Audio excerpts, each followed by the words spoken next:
화면에 띄워주고 오늘 이제 29문 할 차례인데요. 서류문답은 이렇게 되어 있어요. 총 107문으로 되어 있는데 1문부터 3문까지는 서론이에요. 1부가 4에서 38문, 2부가 39에서 107문 이렇게 되어 있습니다. 그래서 1문은 사람의 주된 목적이 무엇입니까? 무엇이죠? 하나님을 영화롭게 하는 것과 영원토록 그를 즐거워하는 것이다. 하나님 영화롭게 하는 것, 하나님 즐기는 것. 두 가지죠. 그 두 가지의 목적대로 살려면 어떻게 살아야 되느냐. 유일한 기준, 성경 말씀. 성경 말씀이 삶과 신앙의 유일한 기준이다. 하나님을 영화롭게 하고 하나님을 즐기는 유일한 길. 성경에 써 있다는 것이죠. 자, 그럼 그 성경은 도대체 어떤 내용이냐. 그것이 이제 서론이고요. 그래서 이제 1부에는 성경은 이런 내용이에요. 크게 둘인데 하나는 우리가 믿어야 될 것, 신앙에 관한 부분. 그 다음에 또 하나는 우리가 행해야 될 것, 행위에 관한 부분. 이렇게 둘로 나눠진다는 것이에요. 성경은 신앙과 행위, 교리와 윤리, 믿을 것과 행할 것. 그렇게 나눠진다.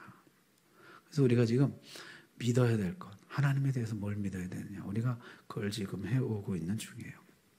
그래서 지금 1부 4에서 38문 믿어야 될 것 했는데 4에서 9문까지는 하나님, 성부 하나님에 대해서 우리가 뭘 믿어야 되느냐. 그는 작정 가운데 그 작정은 창조와 섭리이다. 하나님 우리를 만드셨다. 그런데 인간이 좋았더라, 심히 좋았더라, 창조되었지만은 타락했다는 것이죠. 그래서 인간의 죄와 타락을 10에서 19문까지 다루고 있어요. 그럼 타락한 인간을 그냥 버려두셨느냐? 구원자를 내셨다는 것이죠. 그 구원자가 누구예요? 예수 그리스도. 예수 그리스도에 관한 내용이 20에서 28문까지입니다. 지난주까지 우리가 28문, 지난주가 아니죠? 몇 번 전, 지난주까지 예수 그리스도가 선지자 왕 제사장이시면서 낮아지고 높아지면서 우리의 구원을 위하여 일하셨다는 것이죠. 오늘부터 이제 29부터 38문까지는 성령 하나님이에요. 그러니까 이 믿어야 할 부분, 요거는요 사실 뭐요? 성부, 성자, 성령 하나님에 대해서 우리가 어떻게 무엇을 믿어야 되느냐 그것이에요. 그래서 믿어야 될 것은 하나님에 관한 것인데 하나님이 어떤 분이냐? 성부 하나님, 성자 예수님, 성령 하나님. 이분들에 대해서 뭘 믿어야 되느냐 하는 내용으로 되어 있습니다. 자, 그래서 오늘 이제 29문인데요. 같이 제가 문을 읽고 여러분 답을 읽으십시오. 우리를 어떻게 그리스도의 사신 구속에 참여하게 하시는가? 우리로 그리스도의 사신 구속에 참여하게 하시는 것은 그의 성령께서 우리에게 구속을 효력 있게 적용하심을 인합니다. 아멘. 자, 그리스도께서 구원을 이루셨어요. 우리 앞에서 20문에서 28문까지가 예수 그리스도에 관한 내용이라고 그랬는데 그리스도께서 제사장, 왕, 선지자 직분을 하시면서 우리를 위해서 구원을 이루어 놓으셨죠. 그 구원이 2000년 전에 이루어 놓은 그 구원이 어떻게 나에게 오게 되었냐는 것이에요. 나는 어떻게 그 구원을 나의 것으로 받게 되었느냐. 거기 사신이라고 했는데 사신이라는 게 사실 굉장히 딱딱한 게 그렇게 했지만 이게 값 주고 사신 이런 뜻이에요. 주님이 값으로 사신, 주님이 대신 값을 치르신 그 구원에 어떻게 참여하게 되었느냐. 어떻게 참여하게 됐어요? 누가 그렇게 하셨다고요? 그의 성령께서 우리에게 구속을 효력 있게 적용하심을 인합니다. 그래서 성령께서 우리로 하여금 예수 그리스도의 구원이 나의 구원이 되게 하셨다는 거죠. 자, 그래서 이제 29문부터는 성령께서 그 구원을 어떻게 나의 구원이 되게 하셨는가. 2000년 전에 이루어진 그 사건, 십자가, 그게 어떻게 나의 십자가가 되었는가? 어떻게 나의 부활이 되었는가? 어떻게 나의 구원이 되었는가? 그것을 이제 38문까지 다루게 됩니다. 자, 여러분 이 훌륭한 분 혹시 아세요? 세종대왕이시죠. 세종대왕이 한글을 만드셨잖아요. 이 한글을 만들어 놓으셨는데 그 한글을 내가 사용하려면 그 한글 창제 혜택을 누리려면 어떻게 해야 돼요? 내가 밤새서 쓰고 연습해야죠. 한글을 배워 익혀야 내가 그 한글을 나의 것으로 그 한글 창제의 혜택을 내가 누릴 수 있는 거죠. 이 누구냐 아세요 혹시? 이소룡. 이거 아시는 분은 무협집 좀 보신 분인데 아주 탁월한 무술, 굉장히 압도적인 무술이 있어요. 이걸 내 것으로 만들면 어떻게 해야 돼요?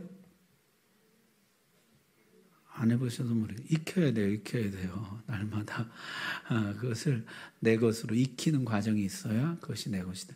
한글을 만들어 놨어도 그것을 내 것으로 익히는 과정이 필요해요. 아무리 뛰어난 무술이라도 내 것으로 익히는 과정이 필요하죠. 그렇다면은 그리스도의 십자가를 2000년 전에 이루어진 그 십자가를 내 것으로 만드는 이 과정은 뭘까요? 어떻게 하면은 2000년 전의 십자가가 내 것이 될 것인가? 거기에 관한 이야기를 이제 38문까지 하게 될 것이에요. 자, 성령 하나님이 성령께서 그것을 하신다 그랬는데요. 우리가 지금 나누는 구원 과정은 이런 것이 성부 하나님이 구원을 설계하셨죠. 작정하셨어요. 하나님의 예정, 작정.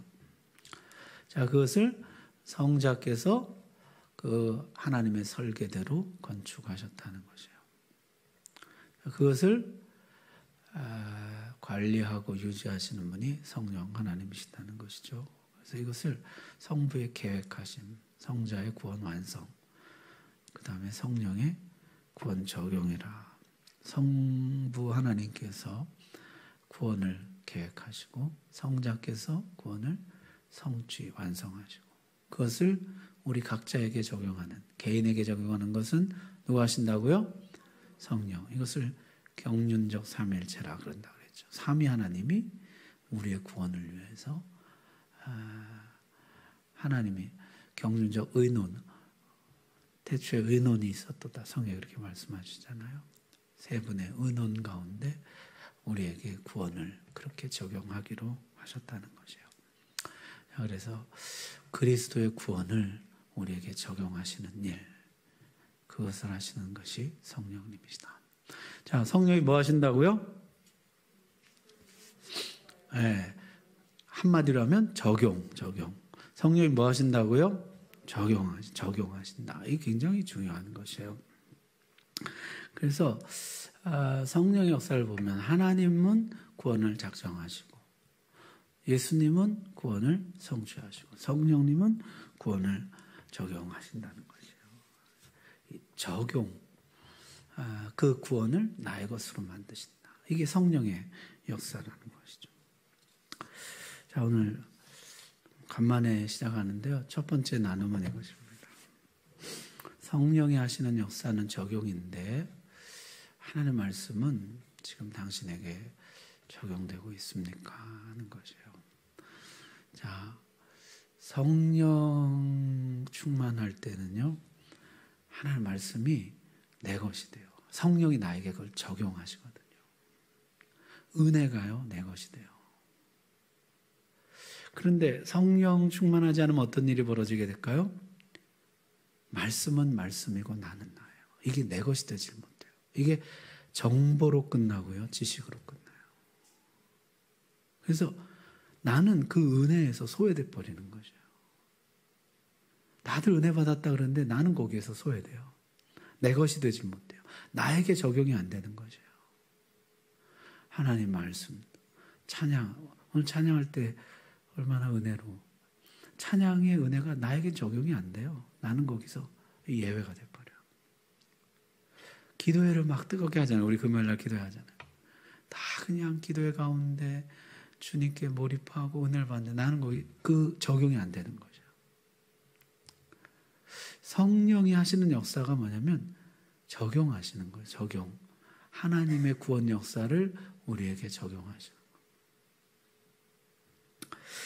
자, 한번 우리 나눠볼까요? 지금 하나님 말씀은 나에게 적용되고 있는가? 적용이 잘 안 되고 있는가? 한번 좀 조별로 나눔의 시간을 가져보십시오. 감사합니다. 간만에 또 이렇게 하니까 좋죠? 여러분, 적용은 누가 잘하나요? 머리 좋은 사람이 잘하나요? 성령 충만한 사람이 잘하나요? 그래, 정말 그렇게 믿으세요? 그래서 내가 성령 충만하면 모든 말씀이 다 적용이 돼요. 내가 성령 충만하지 않으면 모든 게 나랑 상관없는 얘기예요. 아까 저기 에스더 얘기하는데 에스더가 그래서 뭐 어쩌라고. 에스더는 그런 거고 나는 나지. 예. 우리 에스더 계시잖아요. 예. 그래서 이게 모든 찬양이 나에게 적용되고 모든 말씀이 나에게 적용되고 모든 은혜가 다 나에게 적용돼요. 하나님의 모든 역사가 다 나에게 적용돼요. 모든 말씀을 나에게 주신 말씀으로 받을 수가 있는 것이죠. 그러나 성령 충만하지 않으면요, 진짜 말씀은 말씀이고 나는 나예요. 듣고 가는 것뿐이에요. 전혀 내 영혼에 어떤 영향도 끼치지 못해요. 들었다는 거 외에는. 이게 말씀이 내 영혼을 확 파고 들어와서 찔러 쪼개는 그런 역사가 일어나야 되는데 그런 역사가 일어나지 않아요. 왜냐하면 적용이 안 되거든요, 나에게. 이 말씀이 들어와 적용이 돼야 되는데 그게 안 되는 것이에요. 튕겨나가는 것이에요. 다. 그 적용을 누가 하신다고요? 성령이 하신다. 성령이 하신다. 이게 굉장히 중요한 것이에요. 그래서 성령이 하나님의 말씀, 하나님의 역사를 나에게 적용하신다는 것이죠. 자, 그래서 다시 이 소리문답으로 돌아와서 예수 그리스도의 구원을 나에게 적용하시는데 어떻게 적용하시느냐? 이것을 로마서 8장 30절 말씀을 구원 적용의 근거로 이제 우리가 삼고 있습니다. 자, 우리 같이 읽어볼까요? 시작. 또 미리 정하신 그들을 또한 부르시고 부르신 그들을 또한 의롭다 하시고 의롭다 하신 그들을 또한 영화롭게 하셨느니라. 아멘. 이 말씀이 로마서 8장 30절 말씀인데요. 자, 미리 정하신 그들. 이거는 우리가 성부 하나님의 작정, 예정할 때 했으니까 요거는 일단 여기서 빼고 정하신 자들을 어떻게 하신다고요? 부르신다는 것이에요. 부르신다. 부르신 그들을 의롭다 하시고 의롭다 하신 그들을 영화롭게 하신다. 이게 영화가 구원의 완성이에요. 부르는 것이 구원의 시작이고 영화가 구원의 완성. 그래서 이 로마서 8장 30절 말씀을 구원 적용의 근거 구절로 삼고 있어요. 그래서 이 부르심, 의롭다 하심, 영화롭게 하심을 간단하게 이렇게 용어를 했어요. 부르심을 소명이라 이렇게 했어요. 한자 말로 한 것이에요. 부르심, 소명. 의롭다 하심은 칭의라 그랬어요. 의롭다, 의인이라 칭해 주신다는 것이에요. 칭의, 우리 이신칭의 이런 얘기 많이 듣잖아요. 믿음으로써 의롭다함을 얻는다 이런 뜻이에요. 그래서 칭의, 그 다음 영화롭게 하심은 영화예요. 영화롭게 하심. 그래서 로마서 8장 30절에서 추출한 구원 적용 과정은 이것입니다. 소명, 칭의, 영화예요. 우리를 부르시고 의롭다 하시고 영화롭게 하신다는 거죠. 자, 그래서 성령이 우리에게 구원을 적용하시는 게 이런 과정을 거치는구나. 소명, 부르시고 그 다음에 칭의, 의롭다 하시고 너 이제부터 죄인 아니야? 의인이야? 그리고 영화, 완전히 거룩한 의인이 되게 하시는 것. 이 과정을 거친다는 거죠.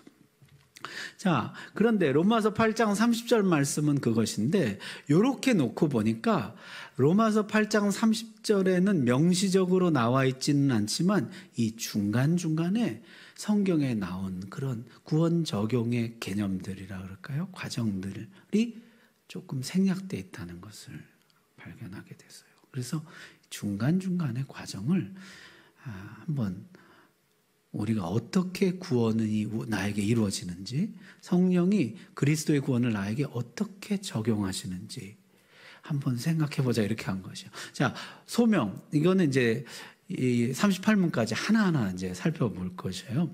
하나님 나를 부르신다. 부르신다는 게 결국 뭐예요? 복음을 들었다는 것이에요. 복음을 듣게 하셨다는 거죠. 자, 복음을 듣게 됐어요. 복음을 듣는 것하고 의인이 되는 것, 요 사이에 뭐가 있을까요? 의인이 되려면, 천국 백성이 되려면 뭐가 있어야 돼요?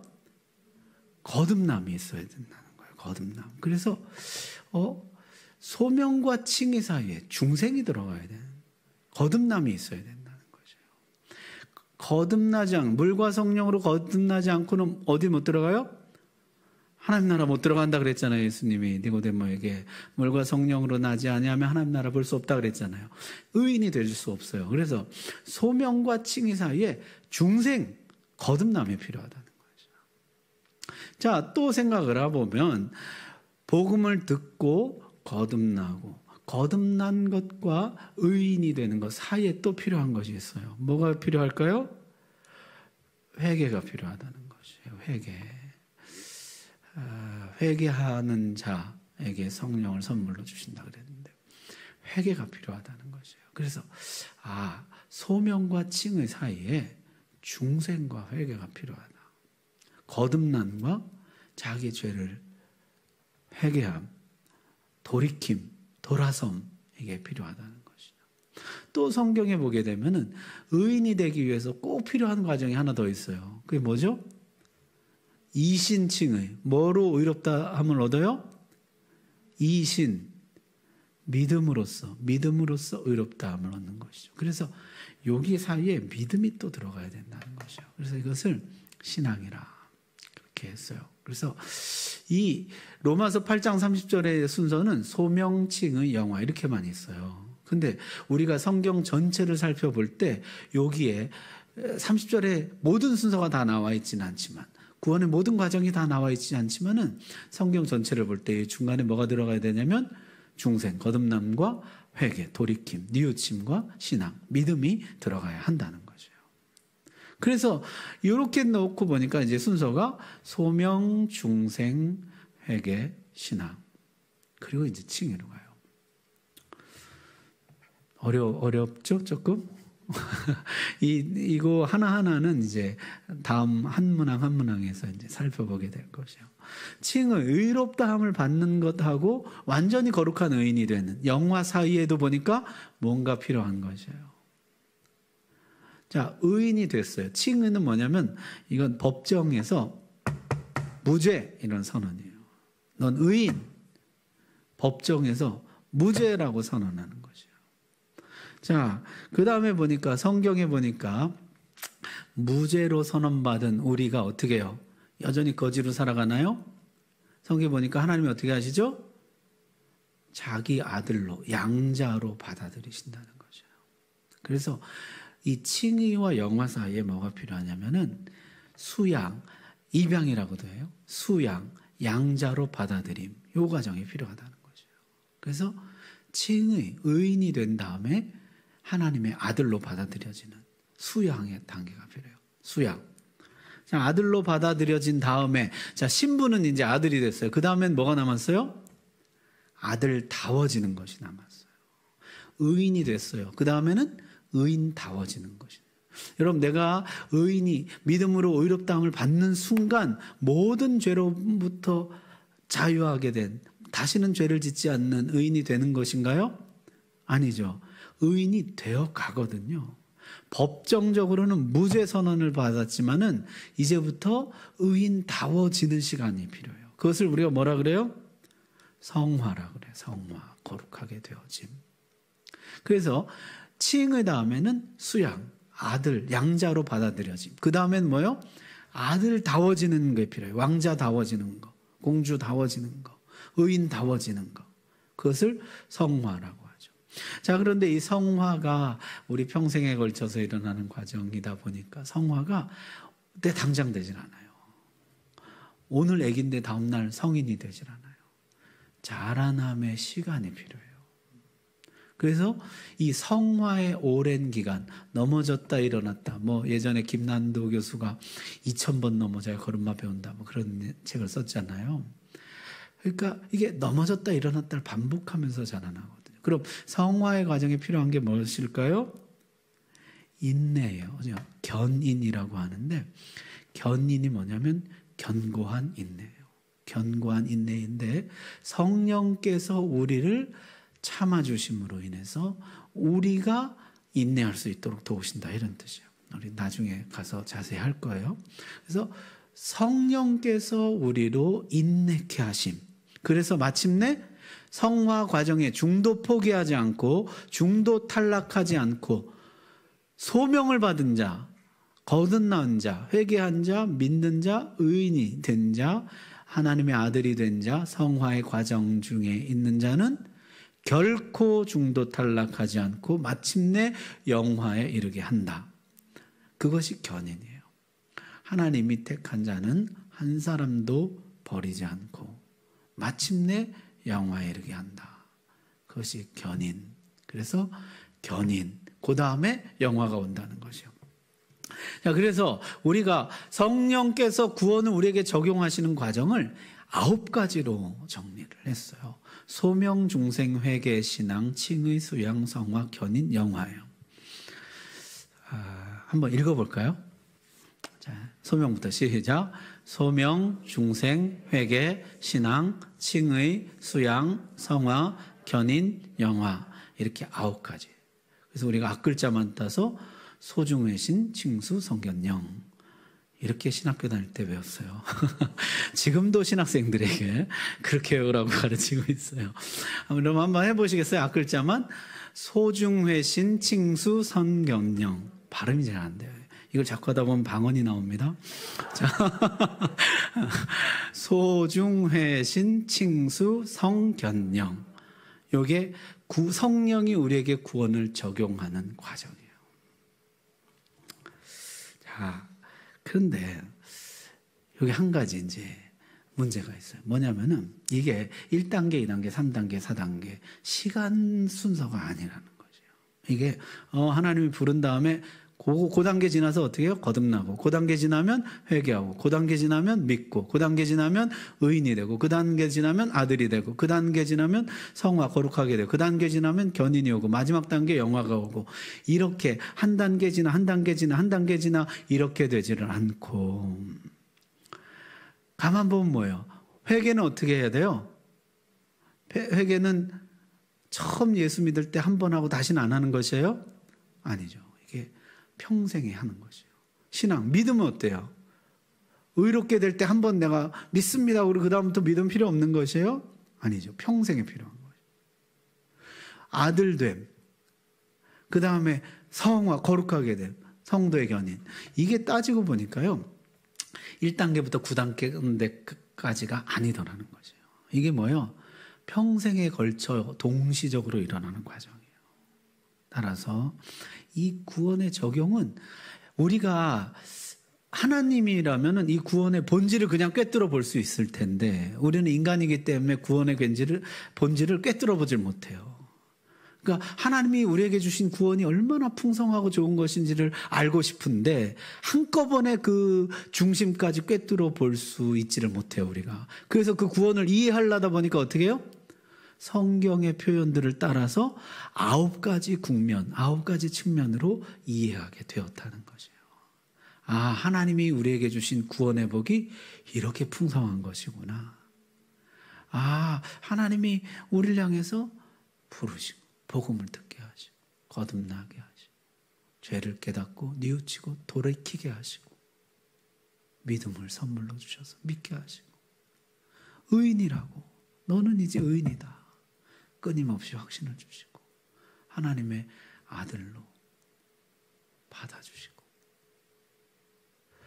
이 거룩함의 과정 가운데 넘어지고 일어나고 넘어지고 일어나는 이 과정을 끝없이 반복하는데도 참아주시고 기다려주시고 붙들어주시고 이게 평생에 걸쳐서 진행되는 과정이고 구원의 복, 그 구원의 풍요로운 복 전체를 우리에게 알게 하는 하나하나의 국면들이라는 것이에요. 자, 그래서 우리 교단에서는요, 이 9가지를 이렇게 가르치기로 했어요. 자, 첫 번째는 뭐냐면 우리가 알 수 없는 가운데 일어나는 과정이에요. 처음에 2개, 소명과 중생. 내가 어떻게 복음이 내 귀에 들려졌는지 우리가 다 같이 복음을 듣는데 다 같이 믿는 게 아닙니다. 누구는 복음을 듣고 누구는 못 들어요. 같이 듣는데도. 그건 이제 나중에 하겠습니다만 유효적 소명이라 그래요. 왜 그 주님의 부르심이 나에게 효력이 있어서 나를 하나님 앞으로 불러 세웠는가? 이게 내가 알지 못하는 중에 일어나는 거. 내가 거듭남, 중생, 이거는 내가 인식하지 못하는 가운데. 내가 각성의식 상태가 아니라 잠재의식 상태에서 내가 거듭나게 되는 것이요. 여러분, 구원파라는 이단은 중생의 순간을 내가 인식할 수 있다는 것이에요. 그래서 내가 언제 구원받았는지 알 수 있다. 그래서 당신 언제 구원받았습니까? 글쎄요, 내가 구원의 확신이 있는데 언제 받았는지 잘 모르겠네요. 그러면 당신 생일 언제입니까? 예, 언제 옵니다. 그러면 당신 생일은 육신의 생일을 알면서 영혼의 생일을 왜 알지 못합니까? 당신은 구원받은 것이 아닙니다. 오늘 다시 구원받아야 합니다. 이게 구원파예요. 그래서 소명과 중생, 이 거듭남, 부르심과 거듭남은 우리가 인식할 수 없는 중에 우리에게 찾아온다는 것이에요. 그래서 소명과 중생, 그 두 가지를 분류하고, 두 번째 회개와 신앙은 우리의 결단을 요구하는 과정이라는 거죠. 돌이킴, 내가 믿겠습니다 하는 우리의 결단을 요구하는 과정이 회개와 신앙이에요. 그 다음에 칭의와 수양은 하나님의 선언이라는 것이죠. 하나님의 선언. 칭의가 뭐라 그랬어요? 무죄 선언이에요. 무죄. 너는 무죄, 이렇게 선언하는 것이에요. 우리가 죄인인데 하나님이 무죄라고 선언하는 게 칭의. 수양은 뭐예요? 아들이라고 선언하시는 거예요. 이제부터 넌 내 아들, 이렇게 선언하시는 거. 그래서 하나님의 선언 부분이라는 것이죠. 그 다음에 성화와 견인은 성령의 인내 부분이라고 그랬어요. 성령이 우리를 끊임없이 참아주시는 것이에요. 그 성령의 참아주심을 우리가 겪으면서 어떻게 해요? 우리도 인내하게 되는 거죠. 그게 견인이거든요.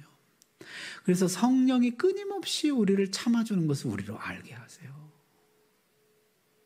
그래서 우리로 하여금 다시 용기를 내서 성화의 과정에 뛰어들어가도록, 다시 나도 나를 견디도록 성령이 인내하시는 과정이다. 그 다음에 마지막에 완전한 의인이 되는 영화. 영화는 종말이 오죠. 개인의 종말이건 역사의 종말이건 우리가 주님 앞에 설 때 영화가 찾아오게 됩니다. 자, 그래서 우리 교단에서는요, 이렇게 이것을 나눴어요. 잠재의식 중에 일어나는 것, 그 다음에 우리의 결단, 인간의 결단을 요구하는 것, 그 다음에 하나님의 선언, 그 다음에 성령의 인내, 그리고 완전한 거로 이렇게 나눴어요. 자, 또 하나를 소개할 텐데요. 이거는 미국의 신학자 중에 앤서니 후크마라는 사람이 있어요. 이 사람이 구원이 적용되는 과정에 대해서 아주 좋은 얘기를 했고 많은 신학자들이 그 의견을 따르고 있는데요. 그것은 뭐냐면 첫 번째, 소명과 중생은 새로운 생명을 주심이라는 거죠. 새로운 생명을 주심. 그 소중회신이잖아요. 소명과 부르심과 중생, 거듭남은 하나님 우리에게 새로운 생명을 주신 것이다. 그 다음에 회개와 신앙은 그럼 뭐냐? 이건 새로운 방향을 주시는 것이다. 돌이킴. 지금까지 살던 삶에서 돌이킴. 새로운 방향. 가던 길에서 멈추고 실컷 들고 계속 가는 것이 아니고 어떻게 해요? 돌아서는 것이에요. 돌아서는 것이에요. 가던 길에서 돌아서서 새로운 방향으로 하나님께로 방향 전환하는 것. 그게 회개와 믿음이라는 것이죠. 그 다음에 칭의와 수양은 새로운 신분이라는 거예요. 이제 새로운 신분. 전에는 뭐였어요? 죄인의 신분이었다면 이제 의인의 신분. 전에는 마귀 자식이었으나 이제 하나님의 아들로 입양되었다. 새로운 신분. 그 다음에 성화와 견인에 대해서는 점진적인 새로움이라고 그랬어요. 성화와 견인은 계속해서 새로워지는 과정이에요. 자, 새로운 생명을 받고 새로운 방향을 얻고 새로운 신분이 되어서 계속해서 그 길로 걸어가면서 점차 새로워지는 것이에요. 매일매일 새로워지는 것. 그 다음에 영화는 완성된 새 사람이라. 그래서 이게 굉장히 가진 장점은 뭐냐면은 새 사람의 관점으로 이 구원 적용 과정을 이렇게 우리에게 제시해 줬다는 거죠. 우리에게 새로운 생명을 주시고 새로운 방향을 주시고 새로운 신분을 갖게 하시고 그 길로 계속 걸어가면서 계속해서 새로워지다가 마침내 완성된 새 사람이 되게 하신다. 우리의 겉사람은 어떻게 됩니까? 날마다 부패하나 점점 이게 낡아지고 못쓰게 되고 그렇게 되잖아요. 오늘도 보니까 김동길 교수 돌아가셨다고 뉴스에 났더라고요. 참 세월 앞에 장사가 없는 것 같아요. 그렇게 꼬장꼬장 하시던 어른이 94세인가 되셨다는 것 같은데, 우리 육신은 낡아지는 건 이거 어쩔 수 없잖아요. 자연의 법칙. 그런데 우리 속사람은 어떻습니까? 날마다 새로워진다는 거죠. 날마다 새로워져서 마침내 주님 앞에 섰는 날 어떻게 돼요? 완전히 새 사람이 되는 것입니다. 자, 오늘 마지막 나눔은 이것입니다. 나는 지금 계속 새로워지고 있는 중인가? 성령은 우리를 새롭게 하십니다. 새로운 생명을 주고 새로운 방향을 주고 새로운 신분을 주고 점진적이고 지속적인 새로움을 줘요. 그래서 마침내 완전히 새 사람이 될 때까지, 우리 옛사람이 완전히 죽고 완전히 새 사람이 될 때까지 성령은 이 과정을 끊임없이 인내하면서 반복하신다는 거죠. 그래서 우리는 새로워진 구원의 완성을 향해서 나가게 되는데요. 자, 성령의 지속적인 역사, 성령이 계속해서 나를 새롭게 하시는 역사를 위해서 내가 할 일은 무엇일까요? 자, 성령은 우리를 이렇게 새롭게 하시는데 그럼 나는 가만히 있으면 되는가? 아니면 내가 뭔가 할 일이 있는가? 성령의 지속적인 역사를 위해서 내가 할 일은 무엇인가? 한번 나눔의 시간을 가져보시기 바랍니다. 성령의 지속적인 역사를 위해서 내가 할 일은 무엇인가? 성령의 지속적인 역사를 위해서 내가 할 일은 무엇입니까? 어떤 의견들이 좀 나오셨어요? 우리 남자분들, 내가 지속적으로 할 일 뭐가 있을까요? 좀 나눠주세요. 다른 분들도 좀 힌트 좀 얻게. 꿀팁. 응? 내가 지속적으로 내가 할 일 뭐가 있을까요? 고스톱을 안 쳐야 된다. 매우 중요한 이야기입니다. 네. 고스톱을 안 쳐야 된다. 네, 감사합니다. 적용하실 분들은 오늘부터 꼭 적용하시기 바랍니다. 자, 우리 권사님들 중에 이쪽에 자, 어떤 꿀팁이 있을까요? 내가 할 일 뭐가 있을까요? 성령의 지속적인 역사를 위해서. 여기 미나토? 뭐가 있을까요? 말씀해 보세요. 자, 이쪽에, 그러면 이쪽에. 자, 내가 할 일. 말씀과 기도. 우리 집사님은 역시 그냥. 여긴 고스톱, 여기는 침묵, 여기는 말씀과 기도. 성령의 지속적인 역사를 위해서 꼭 필요한 것들이죠. 그래서요, 성령은 지속적으로 역사하시려고 하는데 나는 가만히 있으면 되느냐? 내가 할 일이 있다는 거죠. 그건 이제 앞으로 살펴보게 될 것입니다. 앞으로 내가 도대체 할 일은 무엇인가? 오늘 마치겠습니다. 우리 같이 기도할 텐데요. 주님만 나를 새롭게 하실 수가 있습니다. 성령의 역사만 나를 새롭게 하고 우리 가정을 새롭게 하고 교회를 새롭게 하고 이 나라를 새롭게 합니다. 성령이여, 은혜를 우리에게 적용해 주시옵소서. 주님의 역사를 우리에게 적용해 주시옵소서. 우리 속에도 그런 일들이 일어나도록 주님 지속적으로 역사하여 주옵소서. 우리 다 같이 기도하겠습니다.